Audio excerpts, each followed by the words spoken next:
தினமலர் நேயர்களுக்கு வணக்கம். முறைகள் நிகழ்ச்சிக்கு உங்களை வரவேற்கிறேன். 18வது மக்களவைத் தேர்தல் வாக்குப்பதிவும் அதற்கான பிரச்சாரங்களும் விறுவிறுப்பாக நடைபெற்றுக் கொண்டிருக்கின்றன. இந்த நேரத்தில் 4 கட்ட வாக்குப்பதிவு முடிவற்ற நேரத்தில் பிரச்சாரங்கள் அப்படிங்கிறது வலிமையாக மாறி இருக்கிறது. பாஜக ஆட்சிக்கு வந்தால் இடஒதுக்கீடை ரத்து செய்து விடுவார்கள்னு காங்கிரஸ் கட்சியும், காங்கிரஸ் கட்சி ஆட்சிக்கு வந்தால் அயோத்தியில் கட்டியிருக்கக்கூடிய ராமர் கோவிலை புல்டோசர் கொண்டு இடித்து தள்ளிவிடுவார்கள்னு பாஜக தரப்பிலும் பிரச்சாரத்தை மேற்கொண்டிருக்காங்க. இன்னைக்கு நம்ம விவாதத்தில் எடுத்துக்கொண்டிருக்கக்கூடிய கருப்பொருள் ராமர் கோவில் பற்றி மோடி பேசி இருப்பது தான். இடித்து விடுவார்களா ராமர் கோவிலை? ஏன்னா காங்கிரஸ் கட்சி ஆட்சிக்கு வந்தவுடன் ராமர் கோவிலை இடித்து விடுவார்கள் அப்படின்னு மோடி சொன்னதுதான் பெரும் பேசுபொருளாக மாறி இருக்கிறது. இடிப்பார்கள். ராமர் கோவிலை பற்றி மோடி பேச்சு எங்கே போகிறது பிரச்சார பாதை? இது சார்ந்து பேசுவதற்காக 2 கருத்துரையாளர்கள் இன்று நம்மோடு இணைந்திருக்கிறாங்க. காங்கிரஸ் கட்சியிலிருந்து திரு விஜயகிருஷ்ணா, அரசியல் விமர்சகர் திரு எம் குமார், இருவரையும் வரவேற்றுக் கொள்கிறேன். நான் திரு குமார்ட்டிருந்து விவாதத்தை தொடங்குறேன். காங்கிரஸ் கட்சி ஆட்சிக்கு வந்தால் ராமர் கோவிலை இடித்து விடுவார்கள் அப்படின்னு இந்தியாவுடைய பிரதமர் மோடி அவர்கள் பேசுகிறார்கள். எதை மையமாக வைத்து இந்த பிரச்சாரத்தை முன்னெடுத்திருக்கிறார்? 1947 காங்கிரஸ் காலத்துலதான் ராமர் கோயிலுடைய முதல் இது ஆரம்பமானது. அப்பதான் அதுக்கப்புறம் 92 ராமர் கோயில பாபர் மசீத் அந்த இஷ்யூ நடக்கும் போதும் இருந்தது காங்கிரஸ் ஆட்சி தான். அன்னைக்கு இருந்த பிரதமர் நரசிம்மராவ். ஆனால் அன்னைக்கு அந்த அந்த சம்பவங்கள், அன்னைக்கு காங்கிரஸ்ல தலைவர்கள் வேறு, இன்னைக்கு இருக்கிற தலைவர்கள் வேறு. இன்னைக்கு இருக்கிற தலைவர்கள் அவங்க எதை செஞ்சாலும் அவங்க செய்யணும், அவங்களுக்கு யாரெல்லாம் ஆதரவு கொடுத்தாங்களோ அவங்களுக்காக மட்டும் ஆட்சி நடத்தணும், மக்களை பத்தி அவங்களுக்கு எந்த கவலையும் கிடையாது. அந்த அடிப்படையில அவங்களுடைய வாதங்கள் உச்சநீதிமன்றத்துல வழக்கு நடக்கும் போதும் சரி, அந்த கோயில் பிரதிஷ்டை பூஜை நடக்கும் பொழுது அவங்க கலந்து கொள்ளாதது, அதற்கு பிறகு அவங்க எடுத்திருக்க பல நடவடிக்கைகள் ஒருவேளை ஆட்சி மாற்றம் ஏற்பட்டால் ராமர் கோயிலை திரும்ப சிக்கலுக்குள்ள கொண்டு வருவாங்கிறது பரவலா மக்கள்கிட்ட இருக்கிற எண்ணத்தை தான் பிரதமர் வெளிப்படுத்தி இருக்கிறார்.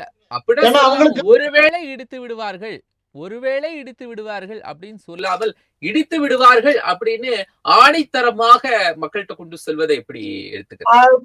நான் செய்தியில பார்த்தேன், பட் நீங்க பார்த்திருப்பீங்க, உங்களுக்கு தெரியாம ஒரு விஷயம் இருக்க முடியாது. பட் நான் ஒரு 4-5 நாளுக்கு முன்னால திரு அகிலேஷ் யாதவ் ஒரு பொதுக்கூட்டத்துல பேசும் பொழுது, நாங்க ஆட்சிக்கு வந்தால் ராமர் கோயில நாங்க மாத்தி அமைப்போம், இடிச்சு திருப்பி கட்டுவோம், கட்டி திரும்ப நாங்க பூஜை நாங்க புதுசா துவக்குவோம் அப்படிங்கிற ஒரு வார்த்தையை விட்டதை நான் நேராவே பார்த்தேன். ஆனால் அத பல இடங்கள்ல எந்த இடத்துலயும் செய்தியா வரல. அன்னைக்கு மறுநாளோ 3வது நாளோ தான் ஈவினிங்கோ மறுநாளோ தான் பிரதமர் அப்படி பேசினார். அதனால அவங்களுக்கு என்ன நோக்கம் அப்படின்னாக்கா, ஏன்னா 370 370யும் அதே போல ஆரம்ப 47, 48, 49 அம்பேத்கர்கிட்ட 370 பத்தி பேசும்பொழுது அவர் அதுல உடன்படவே இல்லை. உடன்படாம திரு ஜவஹர்லால் நேரு அவர்களும் கோபால்சாமி ஐயங்கார் இருவரும் சேர்ந்து அந்த தீர்மானத்தை நிறைவேற்றினார். அதுல அம்பேத்கர் உடன்பாடே கிடையாது. 370க்கு அவர் ஒத்துக்கொள்ளவே இல்லை கடைசி வரைக்கும். அவர் ஒப்புதல் இல்லாமல் நிறைவேற்றப்பட்டதுதான் 370 கொண்டு வந்தாங்க. ஆனால் அந்த 370 இவ்வளவு நாளும் கிட்டத்தட்ட 70 வருஷமா காஷ்மீர்ல நம்ம எவ்வளவு பெரிய ராணுவத்தை இழந்திருக்கோம், ராணுவ வீரர்களை இழந்திருக்கோம், பொருள் செலவை இழந்து அதற்கு பெரிய போராட்டம் நடத்தி கடைசி கட்டத்துல அதை ரொம்ப சாமர்த்தியமா அதை 370 ரத்து பண்ணி அந்த முழு பாதுகாப்பு கொடுத்த அந்த மக்களுக்கு அதை நீதிமன்றம் வரைக்கும் அவங்க எடுத்துட்டு போய் நீதிமன்றமும் அதை ஓகே பண்ணி இருக்கிறத இன்னைய வரைக்கும் காங்கிரஸ் எதிர்த்து கொண்டு இருக்கிறது. அப்ப இவங்க எதை செய்ய மாட்டாங்கன்னு எப்படி சொல்ல முடியும்? ஒரு மாநிலம் ஆரம்ப காலத்துல நம்ம இந்தியாவோட இணைக்கப்பட்டு அறிவிக்கப்பட்டு அது இது வரைக்கும் அது டிஸ்பியூட்ல இருந்தாலும் கூட எதிரானவர்களா சார்? ராமர் கோயிலை இடிக்கிறதுக்கு காங்கிரஸ் கட்சி முழுமையாக ராமருக்கு எதிரானவர்களா? இல்ல அவங்க அப்ப எங்கயா நீங்க ஸ்டேட்மெண்ட் கட்சியை நீங்க கொடுத்திருக்காங்களா? பார்க்க கூடாது, கட்சியில உள்ள தலைவர்களை பாருங்க. இப்ப இருக்கிற தலைவர் ராகுல் காந்தி, மன்மோகன் சிங் வந்து ஒரு ஒரு சட்டத்தை நிறைவேற்றி அந்த பத்திரிகையில செய்தி கொடுக்கும் போது பிடிச்சி கிழிச்சு போட்டு தானுங்க இந்த ராகுல் காந்தி. அவரு ராகுல் காந்தி நீங்க பாருங்க, நீங்க இப்ப இருக்கிற தலைவர்களை பாருங்க. இவங்க எல்லாம் சந்தர்ப்பவாதமா செயல்பட்டு இருக்கிறார்கள். அதாவது கூட்டணிங்கிறது 1952 நீங்க 52 இருந்து பாத்தீங்கன்னா, ஆரம்பத்துல இருந்தது இந்தியாவில ஒரே கட்சி காங்கிரஸ் தானே. மற்ற கட்சிகள் பூரா இவங்க செய்த அக்கிரமத்தினால உருவான கட்சிகள், மாநிலத்துல பிராந்திய கட்சிகள் பூரா இவங்களால உருவானது. ஆளுநரை வைத்து தேவையில்லாம மாநிலங்களெல்லாம் கலைத்தார்கள். அப்படியெல்லாம் காங்கிரஸ் கட்சிக்குள்ள இருந்து வேறுபட்ட தலைவர்கள் இல்லைன்னா காங்கிரஸ் கட்சியில கருத்து வேறுபாடு சம்பந்தமா மாநில கட்சிகள் உருவானது. ஆனால் ஒரு கோவிலை இடிக்கிற அளவுக்கு காங்கிரஸ் கட்சி தன்னுடைய நிலையை அவங்க நேரடியா தலையிட மாட்டாங்க. அவங்க வந்து அத வந்து கண்டுக்காம விட்டுருவாங்க. இதுதான் அவங்களுடைய செயல். பழைய தலைவர்களை வச்சு இல்ல, இப்ப இருக்க தலைவர்களையும் பழைய தலைவர்களையும் நீங்க ஒன்னா கம்பேர் பண்ணக்கூடாது. இன்னைக்கு இருக்கிற நிலைமை என்ன, பெரும்பான்மையினர் மக்களை வந்து அவங்க கண்டுக்கிறதே கிடையாது. ஏன்னா இவங்க ஏமாளிகள், அவங்க நினைச்சிருக்காங்க. பேசலாம். திரு விஜயகிருஷ்ணா, தேர்தல் பிரச்சாரத்துல மோடி சொல்கிறார், காங்கிரஸ் கூட்டணி ஆட்சிக்கு வந்தால் ராமர் கோவிலை இடித்து விடுவார்கள் அப்படின்னு. பாஜகவுக்கு அப்படி ஒரு அச்சம் வருகிற அளவிற்கு ஐஎன்டிஏ கூட்டணி செயல்படுதா? இல்லை, பாஜகவுக்கு அச்சம் இருக்கிறது. என்ன அச்சம்னா, இந்த எலெக்ஷனில் நம்ம தோற்றுருவோன்னு அவங்க முடிவே பண்ணிட்டாங்க. அவங்களுக்கு தெரிஞ்சிடுச்சு. அதாவது ராமர் கோயில் சம்மந்தமாக தீர்ப்பு வந்தப்போ பிரதமர் அவர்களோ பாஜகவை சேர்ந்தவங்களோ இதை வச்சு அரசியல் பண்ணக்கூடாதுன்னாங்க. இன்னி வரைக்கும் காங்கிரஸ் அதை வச்சு அரசியல் பண்ணியிருக்காங்களா? சரி, ஓகே, நடந்துச்சு. மக்கள் அனைத்து மத உணர்வுகளுக்கும் மரியாதை கொடுக்குறோன்னு இது பண்ணிட்டோம். இருந்தாலும் அந்த கோவிலுக்கு போறதுக்கு விருப்பம் இல்லையே சார். இல்ல, அது அரசு விழாவா? நீங்க ஃபர்ஸ்ட் அது அரசு விழா இல்ல. இப்போ காங்கிரஸ் எதிர்த்தாங்க. இல்ல, சங்கராச்சாரியார் அவர்கள் ஏன் வரலன்னு சொன்னாரு? நீங்க அந்த ஸ்ட்ரக்சரே கம்ப்ளீட் பண்ணாம உங்க அரசியல் ஆதாயத்துக்காக ஒரு குறிப்பிட்ட கடவுளை வச்சு நீங்க அரசியல் பண்றீங்க. காங்கிரஸ் எந்த மதத்துக்கும் எந்த கடவுளுக்கும் எதிரானவர்கள் இல்லை. அனைத்து மதங்களையும் அனைத்து கடவுள்களையும் ஒன்றாக தழுவக்கூடிய கட்சி காங்கிரஸ். ஆனால் நீங்கள் குறிப்பிட்ட ஒரு மதத்தையும் குறிப்பிட்ட ஒரு கடவுளை வச்சு நீங்கள் ஏன் அரசியல் பண்ணுறீங்க? சங்கராச்சாரியார் ஏன் வரலன்றீங்க? நீங்கள் உங்கள் அரசியல் சுயலாபத்துக்காக, அரசியல் ஆதாயம் தேடுவதற்காக. சங்கராச்சாரியார் ஏன் வரலன்னு யார் பாஜகவா கேட்குறாங்க? நாங்கள் கேட்குறோம், சங்கராச்சாரியார் ஏன் வரல?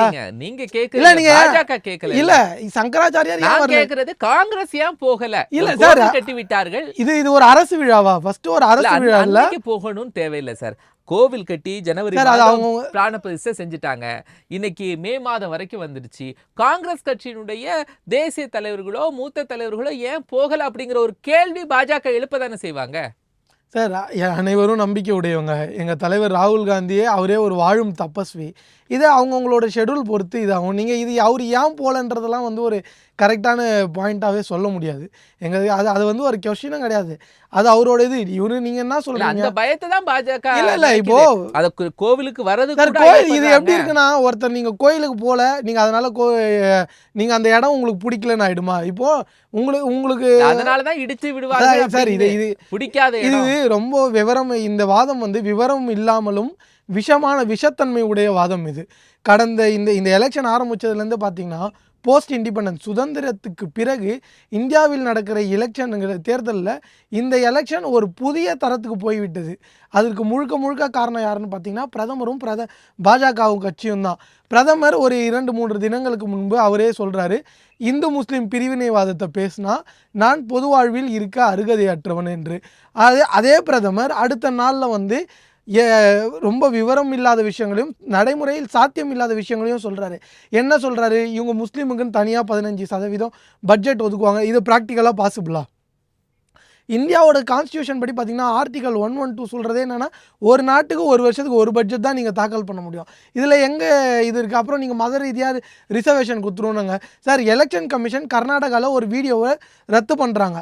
அந்த வீடியோவை போட்டது யார்? நீங்கள் அந்த வீடியோவோட உள்நோக்கம் என்ன? முதல்ல மத ரீதியாக இந்தியாவில் ரிசர்வேஷன் இருக்கா? மத ரீதியாக ரிசர்வேஷனே கிடையாதுங்க சார் இந்தியாவில்.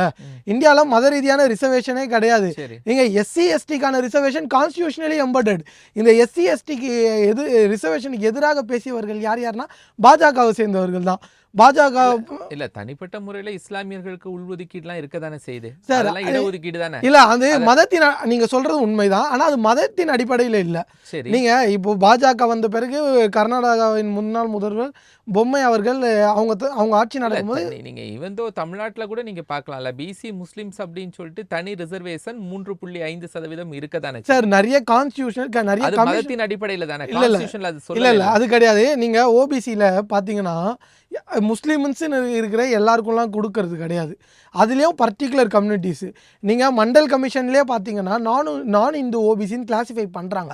அதில் அவர் மண்டல் கமிஷன்லேயே அவங்க என்ன கிளாஸிஃபிகேஷன் கொடுக்குறாங்கன்னா, இந்து மதத்திலேருந்து ஒடுக்கப்பட்ட ஜாதிகள்லேருந்து முஸ்லீமுக்கோ இல்லை கிறிஸ்டியனுக்கோ மற்ற மதங்களுக்கு மாறினவங்க இன்னமும் சோஷியலாக சமுதாய ரீதியாக பர்சிக்யூஷன் ஃபேஸ் பண்ணுறாங்க.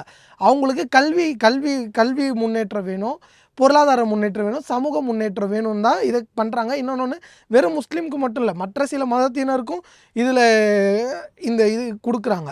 மதத்தின் அடிப்படையில் எல்லாருக்கும் கொடுக்குறாங்க. மதத்தின் அடிப்படையில் கொடுக்கலங்க சார். இந்த மதத்தில் இருக்க ஒரு சில கம்யூனிட்டிஸ்க்கு மட்டும் கொடுக்குறாங்க. இப்போ தெலுங்கானாவில் பார்த்தீங்கன்னா ஒரு குறிப்பிட்ட ஒரு 14 கம்யூனிட்டிஸ்க்கு மட்டும் கொடுக்குறாங்க. கர்நாடகாவில் ஒரு 10லேருந்து 12 கம்யூனிட்டிஸ்க்கு மட்டும் கொடுக்குறாங்க. இது மாதிரி குறிப்பிட்ட கம்யூனிட்டிஸ் கொடுக்குறாங்க. அதுலேயும் என்னன்னு பார்த்தீங்கன்னா ஓபிசியில் க்ரீமி லேயர்னு ஒரு கான்செப்ட் இருக்குது. இப்போ எஸ்சி எஸ்டி ரிசர்வேஷன் வேறு, ஓபிசியில் க்ரீமி லேயர்னு இருக்குது. இப்போ அந்த குறிப்பிட்ட கம்யூனிட்டிலையும் இருக்கவங்க கொஞ்சம் பொருளாதார ரீதியாக நல்லா இருக்கும் போது அதுக்கு நிறைய க்ரைட்டீரியாஸ் இருக்குது. அதில் ஃபிட் ஆகாது. நீங்கள் இந்த மாதிரி ஒரு விவரமே இல்லாமல் வாதத்துக்கு பொருந்தாத பல விஷத்தனமான பிரச்சாரங்களை முன்னெடுத்து நடத்துகிறாங்க இவங்க.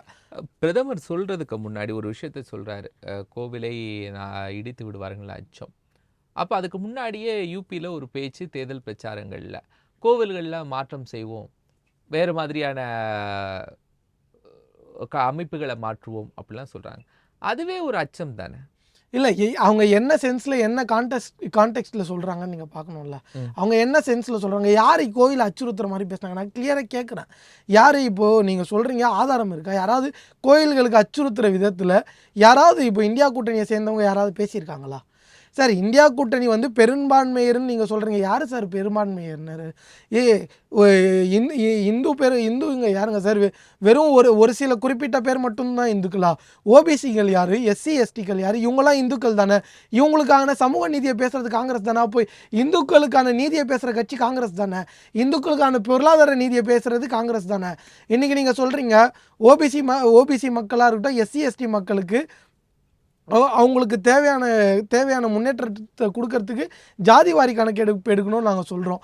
அதுக்கு அந்த ஜாதிவாரி கணக்கெடுப்பு எடுப்போம்னு சொன்னது தான் இவங்க பாஜகவோட ஸ்லீப்ஸை மொத்தமாக டிஸ்டர்ப் பண்ணிச்சு. அதனால நீங்கள் ஜாதிவாரி கணக்கெடுப்பு நீங்கள் 2004 to 2014 இருக்கிறது வரைக்கும் எப்போ எடுத்தீங்க ஜாதிவாரி? நாங்கள் தான் 2011 சென்சஸ்லேயே நாங்கள் எடுத்திருக்கோம் சார். ஆனால் அதை வந்து நீங்கள் தான் பண்ணணும். அதுக்கப்புறமேட்டு 2011 கேஸ்ட் சென்சஸ் தான். அதை வந்து நாங்கள் கேஸ்ட்டு தான் எனுமரேட் பண்ணுறோம். ஆனால் என்ன ஆகுதுன்னா அதுக்கப்புறம் ஒரு கேஸ்ட் சென்சஸ்ன்றது எடுத்து கம்பைல் பண்ணி ரொம்ப ஒரு ஷார்ட் பீரியடில் ப்ராக்டிக்கலாக பண்ண முடியாது. அது பாசிபிலிட்டிஸே கிடையாது. 2014 அப்புறம் 2011 ஜாதிவாரி கணக்கெடுப்பு எடுத்தீங்களா? ஆமாம் சார், கேஸ்ட் சென்சஸ் தான் சார். அதை வெளியிட்டீங்களா? அது வெளியிட வேண்டியது பாஜக தான் சார் பண்ண முடியும். அது 2014 ஆட்சி மாற்றம் வருது, அதை பாஜக தானே பண்ணணும். இன்னி வரைக்கும் ஏன் பாஜக பண்ணல? சரி 2021 டிகேடல் சென்சஸ், டெசினியல் சென்சஸ் 2021 அப்படியே 2011 எடுத்தது அப்படியே பாஜக அடுத்த ஆட்சி வர்றது வரைக்கும் வெயிட் பண்ணிக்கிட்டே இருந்தீங்களா? 2009 ஆட்சி. இது நீங்கள் ப்ராக்டிக்கலாக பாருங்கள் சார். ஒரு சென்சஸ் எடுக்கிறோன்னா 2011 எடுக்கிறோம். அது ப்ராக்டிக்கலாக நீங்கள் அதை எனுமரேட் பண்ணி நீங்கள் நாடு ஃபுல்லாக சிங்க்ரனஸாக எடுக்கிறதுக்கே ஒரு பல மாதங்கள் வருட கணக்கில் டைம் ஆகும். அதுக்கப்புறம் நீங்கள் அதை கம்பைல் பண்ணணும், ஸ்டேட் வைஸாக பண்ணணும். இந்தியாவில் எத்தனை ஜாதிகள் இருக்குன்னு பாருங்கள். நீங்கள் தமிழ்நாட்டில் ஒரு 3 years போதாது. 2011 to 2000 நீங்கள் நிறைய கவர்னன்ஸ் ரீசன்ஸ்லாம் இருக்குது சார். நீங்கள் நிறைய ப்ராக்டிக்கலாக நீங்கள் பார்க்கணும். சரி, நீங்கள் இன்னைக்கு இதை பேசுகிறவங்க 2014 நீங்கள் ஆட்சிக்கு வந்தீங்கல்ல. காங்கிரஸ் ஆளுகிற எந்த மாநிலத்தில் கொண்டு வந்தாங்க எது ஜாதிவாரி கணக்கெடுப்பு? சார் 2011 சென்சஸே கேஸ்ட் சென்சஸ் தான் சார். அதுக்கப்புறம் இப்போ பீகார்ல நிதிஷ்குமார் அவரால செய்ய முடிஞ்சது. இல்ல கேஸ்ட் சென்சஸ் கிடையாது. நீங்க இந்தியாவோட கான்ஸ்டிடியூஷன் படி பாத்தீங்கன்னா வெறும் ஒன்றிய அரசுக்கு மட்டும்தான் கேஸ்ட் சென்சஸ் சரி, ஒரு மாநில அளவிலேயாவது நிதிஷ்குமார் மேற்கொண்டாரு. காங்கிரஸ் ஆளக்கூடிய ஏதாவது ஒரு மாநிலத்துல அந்த மாநில அளவுல ஒரு கேஸ்ட் சென்சஸ் எடுத்தாங்க. இல்ல, பல இடங்கள்ல இப்பதான் நாங்க வந்திருக்கோம். அதுக்கு தேவையான இடங்கள்ல எங்க அந்த மாநில முதல்வர்கள் அதை பத்தி பரிசீலனை செஞ்சுட்டு தான் இருக்காங்க. ஏன் நாங்க இப்போ மத்திய பிரதேச எலெக்ஷன், ராஜஸ்தான் எலெக்ஷன்லாம் நாங்க சொன்னோமே. சரி சார், இன்னொன்று, இப்போ இந்த தேர்தலில் பொறுத்த வரைக்கும் இரண்டு பக்கமுமே கோவில்கள் சார்ந்து இடஒதுக்கீடு சார்ந்து இதுதான் போகுது. நாங்கள் இந்த திட்டத்தை நடைமுறைப்படுத்துவோம் அப்படிங்கிற ஒரு பெரிய விஷயம் ஸ்கேல் போகலை. அது சம்மந்தமாக நம்ம விவாதிக்க வேண்டியது இருக்குது. திரு குமார், எவ்வளவோ விஷயங்கள் இருக்குது பிரதமர் பேசுவதற்கு. 10 ஆண்டு ஆட்சியில் பிரதமர் மேற்கொண்ட பல்வேறு நலத்திட்டங்களை பேசலாம். இன்னும் அடுத்த ஆண்டுகளில் செய்ய போகக்கூடிய விஷயங்கள் குறித்து பேசலாம். இதெல்லாம் தவிர்த்து விட்டு கட்டி முடிக்கப்பட்ட ஒரு ஆலயத்தை பற்றி பேசுவதும், அடுத்ததாக நாங்கள் சீதைக்கு கோவில் பீகாரில் கட்ட போகிறோம் அப்படின்னு சொல்கிறதும், முழுமையாக கோவில்களை வைத்து மட்டும்தான் அரசியல் மேற்கொள்ளப்படுகிறதா? இந்த தேர்தல் பிரச்சாரம் மேற்கொள்ளப்படுகிறதா? அதாவது பாஜகவை பொறுத்தவரையில என்ன சாதனைகளை ஒரு புக்லெட்டா போட்டு எல்லா மாநிலத்திலையும் நூக் அண்ட் கார்னர் மக்களுக்கு விநியோகம் செய்யப்பட்டிருக்கிறது. அது தெரியப்படுத்துவதற்காக இந்த 2014 இருந்து 24 வரைக்கும் இந்த பாஜக ஆட்சி என்ன செய்தது அப்படி என்பத கோடிட்டு காட்டப்பட்டிருக்கிறது. நீங்க சொன்ன விஷயம் பாஜகவுடைய சாதனைகள் புக்லெட்லயே இருக்குது. அதை விவாதத்திற்கு எடுத்துக்கொள்ளுகிற போதும், தேர்தல் பிரச்சாரத்துக்கு எடுத்துக்கொள்ற போதும் அதை வடிவமைச்சிருக்கலாமே. நாங்க 10 ஆண்டுகள்ல எல்லா வீடுகளுக்கும் பைப்லைன் கொடுத்துருக்கிறோம், எல்லா டிஜிட்டல் டிரான்சாக்ஷன்ஸ் நம்ம கொண்டு வந்திருக்கிறோம் அப்படிங்கிற பல்வேறு விஷயங்களை பேசு பொருளா மாத்தி இருக்கலாமே. இதுல என்னன்னா, இத விஷமத்தனம் பண்ணதே காங்கிரஸ் தான். ஏன்னா அவங்களுடைய தேர்தல் அறிக்கையில அவங்க காட்டின விஷயங்கள் தேர்தல் அறிக்கையில காட்டாம இப்ப 2 நாளைக்கு முன்னால இவரு நம்மளுடைய மல்லிகார்ஜுன காங்கிரஸ் தேர்தல் அறிக்கையை பார்த்து பாஜக பயந்து விட்டதா? காங்கிரஸ் கட்சியினுடைய தேர்தல் அறிக்கையில வந்திருக்கக்கூடிய சாராம்சங்கள் பயம் தைரியம் எல்லாம் ஒண்ணும் கிடையாது. தேர்தலை பொறுத்தவரையில மக்கள்கிட்ட அவங்க வேற மாதிரி புத்தலாட்டமா ஏதாவது ஏமாத்துற முயற்சியில ஆசை வார்த்தை காட்டுற முயற்சியில பண்ணா அதை கவுண்டர் பண்ணி ஆகணுங்கிற நிலைமை ஒரு கட்சிக்கு இருக்கத்தானே செய்கிறது. அப்ப காங்கிரசுடைய வியூகத்தை பாஜகவால் எதிர்கொள்ள முடியவில்லை. அப்படி இல்ல, அப்படி எதிர்கொள்ள இது அப்படியே பார்க்க கூடாது. அந்த கேள்வியே ராங். அதாவது நான் ஹெலிகாப்டர்ல இருந்து குதிப்பேன் அப்படி சொன்னா அது பொய்ன்னு சொல்லணும் இல்ல. ஹெலிகாப்டர்ல இருந்து குதிச்சா 500 அடிக்கு மேல இருந்து குதிச்சா செத்து போயிடுவான்னு சொல்லணும் இல்லங்க. அதைத்தான் பாஜக பண்ணிக்கிட்டு இருக்கிறது. பிரதமர் ஸ்டேட்மெண்ட் அவங்களுடைய ஏமாற்றுத்தனத்தை கவுண்டர் கொடுத்துட்டு இருக்காங்க. எல்லா விஷயத்திலும் சொல்றாங்க. ஸ்பெசிபிக்கா சொன்னாங்க. எல்லா விஷயத்திலும் நீங்க ஸ்பெசிபிக்கா சொல்லுங்க. 1 லட்சம் ரூபாய் கொடுப்போம்ன்றாங்க. அதுக்கு நம்மகிட்ட நிதி இருக்காது. எந்த சோர்ஸ் எங்க இருந்து இருக்கு அது சொன்னாங்களோ அது கிடையாது, சொல்ல முடியாது. அது போல ஒவ்வொரு விஷயத்திலையும் 5 கிலோ அரிசி ஏற்கனவே பாஜக கொடுத்து கொண்டு இருக்கிறது. நாங்க 10 kilo national food security scheme எடுத்துட்டு வந்தது காங்கிரஸ் சார். அது நேஷனல் என்எஃப்எஸ் ஸ்கீம் எடுத்துட்டு வந்தது காங்கிரஸ் தான் சார். அதுக்கப்புறம் நீங்க அதை காப்பி பண்ணிருக்கீங்க சார். எந்த அரசா இருந்தாலும் ஒரு நாட்டை ஆளக்கூடிய அரசுகள் அதை செய்துதான் ஆகணும். அதை செய்திருக்கு. இப்ப 5 கிலோ நீங்க கொடுக்கீங்க, நான் 10 கிலோ கொடுக்குறேன் அப்படின்னு சொல்றதுங்கிறது இப்படி ஆசை வார்த்தை காட்டுறது. அப்புறம் இதுக்கு நிதிக்கெல்லாம் எங்க போகுது? ஆசை வார்த்தை காட்டுறது இல்லங்க சார். மக்களோட ஊட்டச்சத்துக்கு அக்கறையை காட்டுறது சார். இது ஆசை வார்த்தை இல்ல சார். பொருளாதார நிபுணர்களுக்கான அக்கறையை காட்டுறது. நீங்க பேசும்போது நான் பேசல இருங்க. பொருளாதார நிபுணர்கள் அத்தனையும் இது சாத்தியமற்றது, காங்கிரஸ் சொல்லி இருக்கிறது பச்சை பொய்ன்னு எல்லாரும் படம் போட்டு காமித்து விட்டார்கள். ஆக அதை தவிர அதை விட்டுட்டா உடனே நாங்க சிறுபான்மையினர், நாங்க இருக்கிற செல்வங்கள் எல்லாம் இந்தியாவில் இருக்கிற சொத்துக்கள் எல்லாம் ஒரு சாராட்டு போயிட்டுது, அதை பூரா நாங்க பிரிச்சு எடுத்து தலித்துகள், சிறுபான்மையினர், இஸ்லாமியர்கள் எல்லாத்துக்கும் எனக்கு பிரிச்சு கொடுப்போம்னு வேற சொல்றாங்க. அப்ப இப்படி சொல்லும் போது இதுக்கெல்லாம் கவுண்டர் கொடுத்துதானே ஆகணும். வேற மாதிரி புரிதல் வந்துவிடும். பயந்துருவாங்க இல்லையா மக்கள்? பெரும்பான்மை மக்கள் பயந்து கொண்டு தானே இருக்கிறார்கள் இந்த நாட்டுல. பெரும்பான்மையினர் மக்கள் இந்த நாட்டுல தெளிவான விவாதம் நடத்த இந்த நாட்டுல சிறுபான்மை உலகத்துல வேற எந்த நாட்டிலயும் அவங்க இருக்க முடியாது. சீனாவில் இருக்க முடியாது, எந்த ஒரு நாட்டிலயும் இருக்க முடியாது. இந்த நாட்டுல சிறுபான்மையினருக்கு அவ்வளவு சௌகரியங்கள் இருக்கிறது. அவ்வளவு சுதந்திரம் இருக்கிறது, மத சுதந்திரம் இருக்கிறது. ஆனால் காங்கிரஸ் என்ன மக்கள்கிட்ட எந்த விதமான வேறுபாடும் கிடையாது. மக்கள் வந்து எல்லாரும் மாமான் மச்சனா தான் பழகிட்டு இருக்காங்க. குமார் சார், இது சார்ந்த தெளிவான விளக்கத்தை கொடுக்கிறோம் அப்படின்னு காங்கிரஸ் கட்சியினுடைய தேசிய தலைவர் மல்லிகார்ஜுன கார்கே சொல்றாரு. இது சார்ந்த நாங்க தெளிவான விளக்கத்தை கொடுக்கிறோம் அப்படின்னு மல்லிகார்ஜுன கார்கே பிரதமருக்கு கடிதம் எழுதுறாங்க. பாஜக தலைமைக்கு கடிதம் எழுதுது. ஆனால் மல்லிகார்ஜுன கார்கேயிடமிருந்து இது சார்ந்த தெளிவான விளக்கத்தை பெறல. இன்னொரு விஷயம், நம்ம தேர்தல் சார்ந்து நம்ம தேர்தல் அறிக்கை சார்ந்து இந்த கட்டமைப்புகள் சார்ந்து டைரக்டா விவாதம் நடத்துவோம் அப்படின்னு சொல்லிட்டு பிரதமரை அழைக்கிறார்கள். காங்கிரஸ் கட்சி, அதுக்கு அடுத்தபடியாக இருக்கக்கூடிய ராகுல் காந்தி நாங்கள் ஒத்துக்கிறோம் காங்கிரஸ் கட்சி வருதுன்றாங்க. ஆனால் பிரதமர் அதற்கு சம்மதிக்கல. 1-1 விவாதத்திற்கு யார் சார் ராகுல் காந்தி? இப்ப யாரு? நீங்க ரொம்ப பிளேனா பேசுறேன் சார். யாரு ராகுல் காந்தி? இப்ப யாரு? எம்பி கிடையாது, ஒரு எம்பி கிடையாது. அவரு என்ன காங்கிரஸ் கட்சி தலைவர் கிடையாது. என்ன ஏற்கனவே வேற எந்த பொறுப்புலையும் பெருசா ஒண்ணு கிடையாது. முன்னாள் தேசிய தலைவர், முன்னாள் தேசிய தலைவர், முன்னாள் தேசிய தலைவர், தேசிய பொதுச் செயலாளர். பிரச்சாரம் பண்ணணும், எல்லா தேவையும் இருக்கும் பொழுது என்னத்துக்கு ராகுல் காந்தி போய் உட்கார்ந்து பேசணும்? ராகுல் காந்தி என்ன போல வந்துட்டா ராகுல் காந்தி பேசலாம். நாங்க இப்ப என்கிட்ட வர சொல்லுங்க, நான் விவாதம் பண்றேன், பண்ணுவோம். சயின்டிபிக் அறிவியல் பூர்வமா பண்ணுவோம். என்னென்ன காங்கிரஸ் 47 இருந்து 67 2014 வரைக்கும் விட்டுருவோம் சார். இந்த 10 ஆண்டுகள் அப்படிங்கிற ஒரு விஷயம் இருக்குல்ல, அந்த 10 ஆண்டுகளை மக்கள்கிட்ட கொண்டு இந்தியாவை இமயத்துக்கு உயர்த்திருக்கு சார். இது எல்லாருக்கும் தெரியும், நம்ம சொல்லிதான் தெரியணும். அந்த டேட்டாஸ் ஒன்னு ரெண்டா சொல்லுங்க சார். பிரதமரை பொறுத்தவரையில நம்ம எல்லாம் அனுபவிச்சுட்டு இருக்கோம் சார். இன்னைக்கு 5 லட்சம் ரூபாய்க்கு ஏழைகளுக்கு 5 லட்சம் ரூபாய் முன்னாலெல்லாம் மருத்துவமனையில அரசாங்க ஆஸ்பத்திரியில போய் ஒரு மாத்திரை வாங்கி சாப்பிட்டு இருக்கிற காலம் போய் 5 லட்சம் ரூபாய்க்கு எந்த பெரிய ஆஸ்பத்திரி, அப்போலோ ஆஸ்பத்திரியில கூட படுத்துக்கலாம் ஒரு சாதாரண ஏழை. அவ்வளவு வசதியை இந்த அரசு பண்ணி கொடுத்துட்டு இருக்கிறது. டிஜிட்டல் பரிவர்த்தனையில யூபிஐல இன்னைக்கு உலகத்துல நம்பர் 1 இந்தியா. ராணுவத்துல இன்னைக்கு அதிகப்படியான நிதி ஒதுக்கிய நாட்டுக்கு பாதுகாப்பு அவசியம். ஒரு நாடு பாதுகாப்பா இருக்கணும் இருந்தா தான் மக்களுடைய உணர்வுகளையும் மக்களுடைய உரிமைகளையும் மக்களை காக்க முடியும்.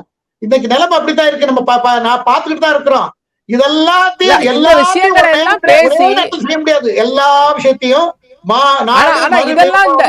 இந்த விஷயங்கள் எல்லாத்தையுமே 4 கட்ட வாக்குப்பதிவு முடிந்த பிறகு இது எதையுமே பேசல. கோவிலை இடித்து விடுவார்கள், எது வேணாலும் பண்ணுவாங்க சார். எங்களுக்கு பாலிடிக்ஸ். ஏன்னா அவங்கள்ட்ட கூட்டு வச்சிருக்கிறது யாரு? மதசார்பற்றவங்க, மத நம்பிக்கை அற்ற கட்சிகளோட கூட்டணி காங்கிரசுக்கு. காங்கிரஸும் கிட்டத்தட்ட முக்கால்வாசி அந்த நிலைமையில உள்ளதுதான். யார பத்தி அவங்களுக்கு கவலை இல்லை. அவங்களுக்கு ஓட்டு, அன்னைக்கு ஓட்டு வேணும்னா ஓட்டுக்காக என்ன வேணாலும் பேசுற அளவுக்கு வந்துட்டாங்க. அதனால அதுக்கு கடுமையான பதிலடி கொடுக்கணுங்கிறது தான் பிரதமர் மற்ற அமைச்சர்களுடைய எண்ணம் இருந்தது. அதனாலதான் சொல்லியிருக்காங்க. நன்றி சார். உண்மையாவே அவர் சொல்றாரு, எதிரணியில இருக்கக்கூடியவர்கள் மத நம்பிக்கை அற்றவர்கள், அந்த அச்சம்தான் இருக்கிறது. சரி, ராமர் கோவிலை இடிப்பார்கள் அப்படின்னு சொன்னோன்னே ஐஎன்டிஏ கூட்டணிய பயப்படுறாங்க மோடி சொன்ன உடனே. நீங்க இது வந்து ஒரு சமூக சாதாரணமா கடந்து போயிருக்கு. ஒரு சமூக அக்கறை கொண்ட விஷயம். இது வந்து ஒரு அரசியல் விஷயம் கிடையாது. ஒரு சமுதாய ரீதியா நீங்க அணுகணும். ஒரு 2 மதத்துக்குள்ள நீங்க பிரிவினையை தூண்டுறதுக்கான பேச்சு இது. as a responsible மதம் அல்ல, காங்கிரஸ் கட்சி அப்படிங்கிற ஒரு கட்சியா வந்தால் ராமர் கோவிலை இடித்து விடுவாருங்க. இன்னொரு மதத்தை குறிப்பிட்டு சொல்லல அவங்க. சார், ராமர் கோயிலை இடித்து விடுவாங்க நீங்க சொல்றதே ஒரு மத பிரிவினைவாதத்தை தூண்டுவதற்கான இல்ல. நாங்க இந்து மதத்திற்கு எதிரானவர்களாக எங்க அறிக்கையில இல்லாதது ஒண்ணு சொல்றீங்க. இன்னொன்னு சமுதாய அமைதிக்கு குந்தகம் விளைவிக்கிற விதத்துல சில விஷயங்களை பேசுறீங்க. அதுக்கு எதிர்வினை ஆற்றலன்னா நாங்க ஒரு பொறுப்பான அரசியல் கட்சி, அதுக்கு நாங்க எதிர்வினை ஆற்றாம எப்படி இருக்க முடியும்? மக்கள் கட்சிக்காக இருக்கோம். அவர் எங்க தலைவரை கேள்வி கேட்கிறாரு, யாரு ராகுல் காந்தின்னு. ராகுல் காந்தி யாருன்னு சொல்றேன் கேட்டுக்கோங்க சார். பிரதமர் நரேந்திர மோடி அவர்களுக்கு சிம்ம சொப்பனமாக இருப்பவர் ராகுல் காந்தி. இந்த நாட்டில் சமூக நீதியும் பொருளாதார நீதியும் மீண்டும் நிறுத்துவதற்காக வந்திருப்பவர் தான் ராகுல் காந்தி. இவர் ராகுல் காந்தி யாருன்னு கேட்குறீங்களா? அப்புறம் எதுக்கு பிரதமர் எல்லா இடங்களும் ராகுல் காந்தியை பற்றி தான் பேசுகிறாரு? காங்கிரஸ் மேனிஃபெஸ்டோவை பற்றி தான் பேசுகிறாரு. உங்கள் பிஜேபி மேனிஃபெஸ்டோ பற்றி நீங்கள் பேசலாம்ல. 2014 என்ன சொன்னி ஆட்சிக்கு வந்தீங்க? நாங்கள் பிளாக் மணியை கருப்பு பணத்தை திரும்பி எடுத்துகிட்டு வருவோம், அன்எம்ப்ளாய்மெண்ட் அட்ரஸ் பண்ணுவோம், அதுக்கப்புறம் இன்ஃப்ளேஷன் அட்ரஸ் பண்ணுவோம். நீங்கள் உங்களோட 2014 மேனிஃபெஸ்டோ ஸ்டார்டிங்லேயே அதுதான் இருக்கும். இன்னி வரைக்கும் அதை பண்ணீங்களா? இன்னி வரைக்கும் அந்த பிரச்சனைகள் தீர்ந்ததா? எதுவுமே பண்ணலை. நீங்கள் பண்ணாதனால தான் இன்னைக்கு பிரிவினைவாத அரசியலை நீங்கள் முன்னாடி விஜயகிருஷ்ணா, கோவிலை இடிப்போம் அப்படின்னு சொல்றதும் இல்ல, மோடி அவர்கள் தேர்தல் பிரச்சாரத்திற்காக அரசியல் தான் செய்கிறார்கள் அப்படிங்கும் போதும் காங்கிரஸ் அதனால பயப்படுதா? இப்படி சொன்னா நம்முடைய வாக்குகள் சிதறிடும்னு அச்சப்படுதா? இல்ல, நான் மீண்டும் சொல்றேன், இது வாக்குகள்லாம் இல்ல, மக்கள் புரிஞ்சுக்கிட்டாங்க. நீங்க சாதாரணமாக எடுத்துட்டு போயிருக்காங்க. மோடி பேசுகிறார், அவர் பேசுறாருங்க, எங்களுடைய மக்கள் எங்களுக்காக தான் வாக்களிப்பாங்க அப்படின்னு சாதாரணமா எடுத்துட்டு போயிடலாமே சார். நீங்க ஏன் பதறீங்க? நாங்க பதறவும் இல்லை, நாங்க ஃபர்ஸ்ட் விளக்கம் கொடுக்குறோம். எங்க இது தேர்தல் அறிக்கையில அந்த மாதிரி எதுவுமே கிடையாது. நீங்க ஒரு சமுதாய ரீதியா இதை பாருங்களேன். நீங்க இது ஒரு சோஷியல் அண்ட்ரஸ்ட்டை கிரியேட் பண்ணாதா இந்த மாதிரி ஒரு விஷயங்கள்லாம்? நீங்கள் சொல்கிறீங்க இந்து மதத்துக்கு எதிராக, இது இந்து மதத்துக்கு எதிராக நீங்கள் சொன்னீங்க நடுவில் கூட ஏதோ மற்றவங்க கிட்ட இருக்கிற இதெல்லாம் புடிங்கி குத்துறோம். எங்கள் இதில் அந்த மாதிரி எதனா ஒன்று இருக்கா? மேனிஃபெஸ்டோவில் அந்த மாதிரி ஒரு வார்த்தை இருக்கா? இருந்தால் நீங்கள் ஐடென்டிஃபை பண்ணி காட்டுங்க. காங்கிரஸ் மேனிஃபெஸ்டோ சார் இந்தியாவோட இன்இக்வாலிட்டிஸ் நிதர்சனமான உண்மை. காங்கிரஸ் மேனிஃபெஸ்டோ என்ன சொல்லுன்னா, அந்த இன்இக்வாலிட்டிஸை டிஸ்பாரிட்டிஸை நேரோ பண்ணணுன்றோம். ஆனால் அதுக்கான வழிமுறைகள் நாங்கள் கரெக்டாக வச்சுருக்கோம். என்னென்னா வெல்த் கிரியேஷனு, நீங்கள் சொல்கிற மாதிரி வெல்த் டிஸ்ட்ரிபியூஷன் இல்லை. எங்கள் மேனிஃபெஸ்டோவில் நாங்கள் கிளியராக வெல்த் டிஸ்ட்ரிபியூஷன் பற்றி காங்கிரஸ் இல்லை ஒரு வார்த்தை கிடையாதுங்க. வெல்த் கிரியேஷன் காங்கிரஸோட மேனிஃபெஸ்டோவில் இருக்கிறதுனால எல்லாரும் வெல்த் டிஸ்ட்ரிபியூஷன் அது அவங்க தப்பாக புரிஞ்சிட்டு இருக்காங்க. அது அவங்களுக்கு தப்பாக புரிஞ்சிருக்காங்களா இல்லை விஷத்தனமாக வேணும்ட்டே இது மாதிரி மேனிபுலேட்டிவா சொல்றாங்க. கிரியேஷனுக்கும் டிஸ்ட்ரிபியூஷனுக்கும் வித்தியாசம் தெரியாம பேச மாட்டாங்க. கண்டிப்பா அவங்க அதானே பெரிய விவாத பொருளா இருக்கு. இல்ல அதுதான் நாங்களும் சொல்றோம். வெல்த் டிஸ்ட்ரிபியூஷன்ன்றது ஒரு ப்ராக்டிக்கலாக பாசிபிளே இல்லாத விஷயம். நாங்கள் ரொம்ப கிளியராக சொல்லியிருக்கோம். ஒர்க், வெல்த், வெல்ஃபேர், வேலைவாய்ப்பை உருவாக்கணும், சொத்துக்களை உருவாக்கணும். அதுக்கான நலன் அனைவருக்கும் போய் சேரணும். இன்க்ளூசிவ் டெவலப்மெண்ட், அதுக்கான நலன் அனைவருக்கும் போய் சேரணும். அதே மாதிரி இந்தியாவோட ப்ரொடக்ஷன், உற்பத்தியை உயர்த்தணும், ப்ரொடக்டிவிட்டி, உற்பத்தி திறனை உயர்த்தணும், உற்பத்தியாளர்களையும் உயர்த்தணுன்ற. நீங்கள் இதில் எங்கே வெல்த் டிஸ்ட்ரிபியூஷன் வந்தது? நாங்கள் வெல்த் கிரியேஷனை பேசுகிறோம், நீங்கள் வெல்த் அக்யூமுலேஷனை பேசுகிறீங்க. சார் சொன்னீங்க விவசாயிகளை பற்றிலாம் பேசுனீங்க. 16 லட்சம் கோடி ரூபாய் நீங்கள் வேவ் ஆஃப் பண்ணியிருக்கீங்களே. ஏன் விவசாய கடனோ இல்லை எஜுகேஷன் லோனையோ வேவ் ஆஃப் பண்ணலாம் இல்லை? நீங்கள் விவசாய கடனை பண்ணல. நீங்கள் அதானியை பற்றி பேசுகிறீங்க. அவங்கள பத்தி ஏன் பார்லிமெண்ட் பலமுறை வேவ் ஆஃப்க்கும் ரைட் ஆஃப்க்கும் உள்ள டிஃபரன்ஸ் பத்தி சார் ரொம்ப தெளிவா விளக்கம் கொடுத்திருக்காங்க சார். அவங்க 16 லட்சம் கோடி வேவ் ஆஃப் தான் சார் பண்ணிருக்காங்க, ரிட்டர்ன் ஆஃப் பண்ணிருக்காங்கன்றீங்களா? வேவ் ஆஃப் பண்ணிருக்காங்க சார், நீங்க செக் பண்ணி பாருங்க சார். 16 லட்சம் கோடி அவங்க வேவ் ஆஃப் தான் பண்ணிருக்காங்க. அது திரும்ப வசூலிக்கப்படும். அது சட்டம் கணக்கு. வேவ் ஆஃப் பண்ணி சார் 10 வருஷமா சார் வசூலிக்கல. 10 வருஷமா சாதனைகளும் செய்யல, வசூலிக்கவும் செய்யல. 10 வருஷமா என்ன சார் பண்ணீங்க? அதெல்லாம் கிடையாது. நீங்க சொல்ற தவறு. இல்ல கிடையாது. 10 வருஷமா நீங்க கிடையாது எதுவும் பண்ணலன்னு நாங்க சொல்றோம். அந்த கம்பெனி திரும்ப அது நல்ல முறையா வந்ததுன்னா அதை வசூல் பண்ணக்கூடிய சட்ட அங்கீகாரம் அரசுக்கு இருக்கிறது. அந்த அடிப்படையில கொடுக்கிறது. செக்யூரிட்டிஸ் எல்லாம் இருக்கிறது. இன்னும் செக்யூரிட்டி எல்லாம் கையை விட்டு போகல. அரசாங்கம் கையில வைத்திருக்கிறது. அது கொடுத்த கடன் யார் சார் கொடுத்தது? இவ்வளவு பேசுறீங்களே, அந்த கடனை கொடுத்தது யாரு? 2004 இருந்து 2014 வரைக்கும் நீங்க கொடுத்த கடன் தானே.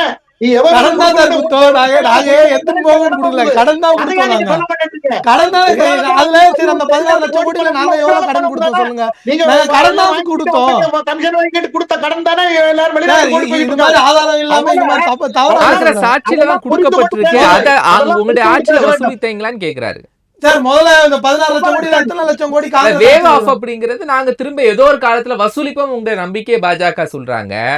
காங்கிரஸ் ஆட்சி காலத்துல கொடுக்கப்பட்டதோ அப்படின்னு சொல்றாங்க. அந்த பெர்சன்டேஜை பத்தி நீங்க தெளிவா சொல்லிருங்க குமார் சார். காங்கிரஸ் ஆட்சி காலத்துல தான் மேக்சிமம் கொடுத்தாங்கிறீங்க. இல்ல காங்கிரஸ் ஆட்சி காலத்துல தான் மேக்சிமம் கடன் கொடுத்திருக்காங்க அப்படிங்கிறீங்க. ஆனா பாஜக எப்பவோ ஒரு காலத்துல வசூல் எவ்வளவு கேக்குறேன் சார். காங்கிரஸ் காலத்துல எவ்வளவு கொடுத்தாங்க டேட்டா புள்ளிவிவரமா மேக்சிமம் யாரு கொடுத்திருக்காங்க கிடையாது. ஃபுல்லா 2014 வரைக்கும் கொடுத்த கடன் தான் இப்ப ரெக்கவரி இப்ப உங்களுக்கு ரீஷெட்யூல் எல்லாம் அதுல தான் பண்ணிருக்கு. அத முதல்ல அவங்க திருப்பி வாங்குறதுக்கு என்னென்ன ஸ்டெப்ஸ் எடுத்தீங்க சார்? நீங்க சொன்னீங்க வேவ் ஆஃப் பண்ணீங்க, திருப்பி வாங்குறதுக்கு என்னென்ன ஸ்டெப்ஸ் எடுத்தீங்க சார்? பேசுறாங்க அது கிடையாது. நேர்த்தியா கேக்குறாங்க சார். நீங்க அதுக்கான முயற்சி என்ன எடுத்திருக்கீங்க சார்? ஃபினான்ஸ் மினிஸ்டர் இத ரொம்ப தெளிவா விளக்கி இருக்கிறார்கள். அதனால நான் 2-3 பாயிண்ட் நான் சொல்ல வேண்டியிருக்கு. அதாவது இவங்க 47 இருந்து 2014 வரைக்கும் கிட்டத்தட்ட ஒரு 60 வருஷம் ஆட்சி நடத்தியிருக்காங்க. நான் முதல்ல 15 ஆண்டு காலம் நேரு அவர்களுடைய ஆட்சி காலத்துல 5 இயர் பிளான் போட்டு ஏராளமான அணைக்கட்டுகள், கல்வி நிலையங்கள், காலேஜ், கல்லூரிகள் எல்லாத்தையும் பண்ணாங்க. நான் மறுக்கல. ஆனால் அதற்கு பிறகு இந்திரா காந்தி அம்மையார் காலத்துல இருந்து அவங்களும் பங்களாதேஷ் ஆபரேஷன்ஸ் எல்லாம் பண்ணினாங்க. ஆனால் அவங்க கிட்ட அந்த சரிவை, அவங்களுக்கு ஏற்பட்ட சரிவை சரி பண்ணுவதற்காக அவங்க கண்ணா பின்னான்னு நாட்டை சொதப்பி மக்களுடைய எதிர்ப்பை சம்பாதித்து இன்னைக்கு எல்லா நிலைமையிலும் இருந்து இறங்கி கடைசியாக அவங்க மாநில கட்சிகளுடைய வாழை பிடித்துக் கொண்டு அவங்களுக்கு தேவையில்லாம நாம எந்த அதிகாரத்துக்கும் வர முடியாதுங்கிற நிலைமைக்கு அவங்களோட சேர்ந்துகிட்டு ஆக்ட் பண்ணிக்கிட்டு இருக்காங்க. எல்லா காரியங்களுமே திட்டங்களுமே காங்கிரஸ் கொண்டு வந்ததுதான் செய்துகிட்டு இருக்கிறது. வெக்கமாவே இருக்கிறது இல்ல சார். குமார் சார், அப்படி நிறைவான கருத்தை சொல்லிருங்க. அதாவது இந்தியாவை ஒரு இமயத்திற்கு உயர்த்திருக்கிறது இந்த அரசு. மக்கள்கிட்ட, அதாவது முத்ரா திட்டத்துல மட்டும் பல கோடி பேருக்கு பயனடைந்திருக்கிறார்கள். அதே போல இந்த வீடு இல்லாத ஏழை எளிய மக்களுக்கு மானியம் கொடுத்தது 1,00,000 ரூபாய் மத்திய அரசு நேரடியாக கொடுத்ததுல ஏராளமானவர்கள் பிரதமரையும் பாஜக ஆட்சியையும் வணங்கி கொண்டிருக்கிறார்கள். அது போல நான் சொன்ன மருத்துவ காப்பீடு எல்லாருக்கும் இன்னைக்கு நல்ல ஸ்டாண்டர்டான ஒரு ஹாஸ்பிட்டல்ல போய் மருத்துவம் பார்க்கக்கூடிய வசதி இந்த அரசு பண்ணி கொடுத்து கொண்டிருக்கிறது. எல்லாத்துக்கும் பேங்க் அக்கவுண்ட், எல்லாத்துக்கும் ரைஸ், எண்ணற்ற விஷயங்களை செய்து கொண்டிருக்கிறது. நாடு சாலை வசதியா இருக்கட்டும், எல்லா வகையிலும் ராணுவ கட்டமைப்பா இருக்கட்டும், எல்லாத்துலயும் இன்னைக்கு நம்பர் 1 உயர்ந்து கொண்டிருக்கிறது. இன்னைக்கு உலக வங்கியினுடைய தலைவர் என்ன சொல்லியிருக்காரு? இந்தியாவுடைய வளர்ச்சி அபரிமிதமானது. இந்தியா இவர்கள் காலத்துல, ஆட்சி காலத்துல ரீபேமெண்ட்ஸ் எல்லாம், லோன் எல்லாம் ஒழுங்கா திருப்பி அடைக்கப்படுது. இதெல்லாம் உலக வங்கி IMF கொடுத்த ஸ்டேட்மெண்ட் தான் நான் உங்கள்ட்ட சொல்லிட்டு இருக்கேன். ஆகையால மக்கள் பார்த்து கொண்டு இருக்கிறார்கள். எல்லார் கையிலும் ஸ்மார்ட் போன் இருக்கு. எல்லா விஷயத்தையும் நேரா தெரிஞ்சுக்குவாங்க. யார் எந்த பொய்ய சொன்னாலும் உண்மை என்னன்னு தெரிந்து இந்த முறை பாஜகவை அமோக வெற்றி பெற செய்வார்கள். இன்னும் பல திட்டங்கள் நாட்டுக்கு செய்ய வேண்டியது. பிரச்சாரம் வேண்டாம். விஜயகிருஷ்ணன், உங்கள் நிறைவான கருத்து. முழுமையான பொய்யை விட எது ரொம்ப ஆபத்தானதுன்னா திரிக்கப்பட்ட உண்மைகள், manipulative truths or half baked truths. இந்த எலெக்ஷனில் அதை தான் பண்ணிகிட்ருக்காங்க. ஆனால் என்னென்னா, இதை பண்ணுறன்ற பேரில் காங்கிரஸோட மேனிஃபெஸ்டோவையும் எங்கள் தலைவர் ராகுல் காந்தியை தான் முன்னிறுத்தி பேசுகிறாங்க. இதனால் எங்கள் மேனிஃபெஸ்டோ மக்கள்கிட்ட நல்ல நிலைமையில் ரொம்ப ரொம்ப கிளியராக போய் ரீச் ஆகிருக்கு. மக்கள் ரொம்ப தெளிவாக இருக்காங்க. அவர் நிறைய சொன்னார். அவர் மருத்துவ திட்டத்தை பற்றி கூட பேசினார். அந்த திட்டத்துக்கு 25, அவங்க சொன்னதை விட 5 மடங்கு நாங்கள் அதிகமாக கொடுத்துருக்கோம். அவங்களுக்கும் சொந்தமாக எந்த திட்டமும் இல்லை. அவரு நிறைய துவக்கத்துல காங்கிரஸ் கட்சி இருந்ததுனால எதனால அதனுடைய ஃபாலோ அப்பா தான் இருக்கும். அதனால அவர் வீடு கட்டுற திட்டம் எங்களுது. அதுல விரிவுபடுத்தி இருக்காங்க, நிறுத்தாமல் விரிவுபடுத்தி இருக்காங்க.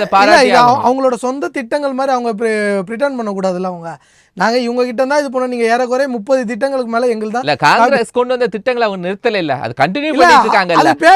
அதுதான் சொல்றேன். நீங்க பேர் மாத்தி நீங்க கொண்டு வந்த திட்டம் மாதிரி பேசக்கூடாதுல்ல.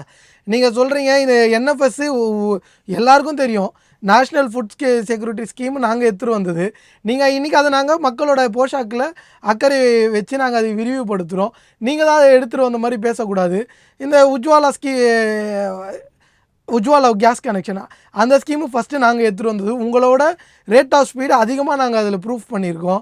நீங்கள் இந்த வீடு கட்டுற ஸ்கீமும் நாங்கள் எடுத்துகிட்டு வந்தது. எல்லாமே எங்கள் ஸ்கீமு தான். தேர்தல் பிரச்சாரங்களில் நிறைய எப்படி விஷயங்கள் இருக்கு. ஆனால் அதெல்லாம் பேசாமல் ராமர் கோவில் இடஒதுக்கீடு இதான் பெற்று கொண்டிருக்கிறது. இல்லை, சாதனைகள் இருந்தால் பேசலாம்ல. சாதனைகள் இல்லாதனால தானே நீங்கள் எங்கள் மேனிஃபெஸ்டோ. நன்றி. இடிப்பார்கள் ராமர் கோவில் பற்றி மோடி பேச்சு எங்கே போகிறது பிரச்சார பாதை?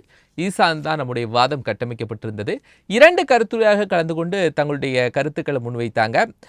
காங்கிரஸ் கட்சியிலிருந்து திரு S. விஜயகிருஷ்ணா, அரசியல் விமர்சகர் திரு M. குமார், இருவருக்கும் மனமான நன்றிகள். நிகழை மற்றும் ஒரு நிகழ்ச்சி சந்திக்கலாம். நன்றி.